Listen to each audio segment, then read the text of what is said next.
Yeah, I don't know. Yeah, I'm not sure. I can see you. Yeah? Can you hear me? Okay. This is Dorian. That was William. So, how did you first make contact with Brian, and how did he react to the idea of being the main subject in your documentary?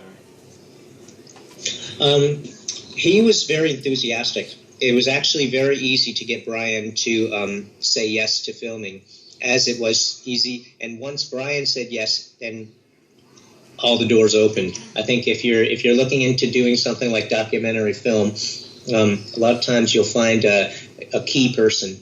And once you open this key, then you unlock the door for a lot of things. That said, the person who was most difficult to get the trust of was Rose. She looked at me with like a real dirty look for a long time and wouldn't say anything but one-word answers to me for the longest time. But when I got Rose's trust, that was when I really knew I was in. Thanks. Anyone else? Leon? This is Leo. Hello. Hi. I remember some scenes where, for example, Brian just laid on the couch, and how was it just standing there or sitting there? Did you just hang out with him and just sat there and watch TV with him?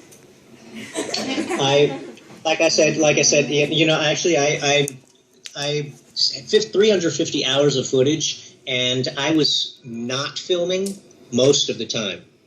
So I spent a lot of time just hanging out at Brian's house. A lot of people that are not in the film at all, or a lot of people I spent a lot of time with. I ended up watching the Super Bowl with Brian's dad. I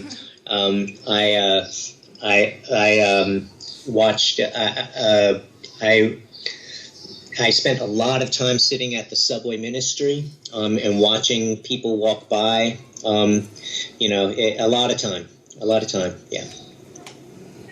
And it was an interesting, and some of you guys asked me about in terms of if that was exhausting. Yeah, very exhausting, because it was a foreign world for me.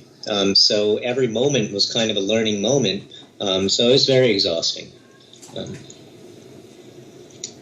And it's also kind of exhausting to hang out with you know, people who maybe have a different sense of reality than you. Then you're always having to explain things, and they're always having to explain things.